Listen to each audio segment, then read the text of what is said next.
My stepdaughter, Sarah, will be getting married on August 3rd. The wedding planning has consumed most of her and her mother's life for the past 6 months. I say her mother because we aren't married, though we've lived together for 10 years. Sarah graduated last December from university. I paid for her to go to college, though it was a state school, it still ran $40,000. She does not have a job and has been living with us for the duration of her college career and since her graduation. I also bought her a car to get back and forth from school when she finished high school. From time to time her deadbeat father would pop into her life and she would fawn all over him. Although he has not contributed a cent to her education or paid any child support, though that is my girlfriend's fault as child support was not part of the settlement, she still loves him and wants him in her life.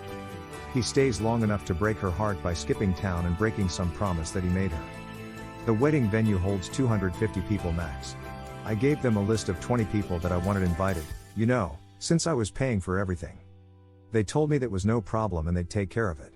So I let these people know they'd be getting an invite and they should save the date. Saturday, I saw one of my friends on this list at the golf course and asked if he was coming. He told me that he wasn't invited. He told me that he got an announcement, but not an invitation. He had it in his back seat, along with probably 6 months of mail, and showed it to me.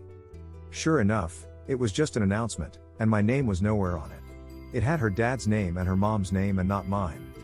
This led to a pretty big fight with my GF, as I found out that none of my list of 20 made the cut for the final guest list because 250 people is very tight. I was pissed, but not a lot I could do because the important people in my life had already been offended. My GF said if some people didn't RSVP yes, I might be able to get a couple people in. But that is an ultimate slap in the face in my opinion.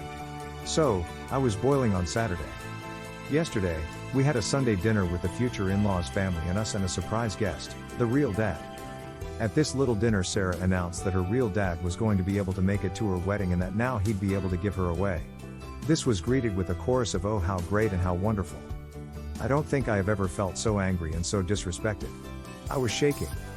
I took a few seconds to gather my composure, because I honestly wasn't sure if I would cry or start throwing punches or both. Once I was sure I'd be able to speak I got up from my chair and said I'd like to make a toast. I can't remember exactly what I said but the gist of it was this. I'd like to make a toast.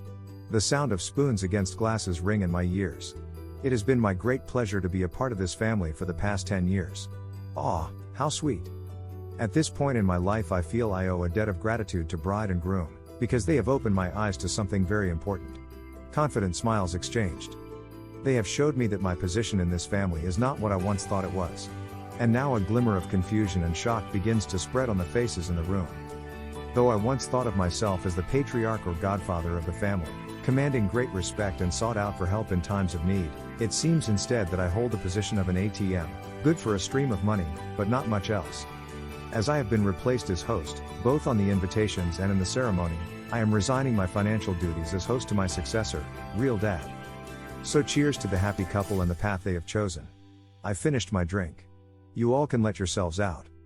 Is this selfish? I'm supposed to shell out 40 to 50 grand for a wedding that I can't invite anyone to? That I am not a part of? I'm so done with this crap. I'm done with my stepdaughter. I'm done with my GF. I transferred the money out of our joint account last night. She has not had a job since she moved in with me. This morning, I called all the vendors I had written checks to for deposits to refund my money. At present, it looks like I'll lose around $1,500 for the venue, but the other vendors have been great about refunding. TLDR, you want your real dad to be on the invitation, to give you away and to sit at the head table? Fine, your real dad can pay for everything too. AITA for withdrawing the funds for my stepdaughter's wedding? Share your thoughts in a comment. Hit the subscribe button now for more AITA dilemmas.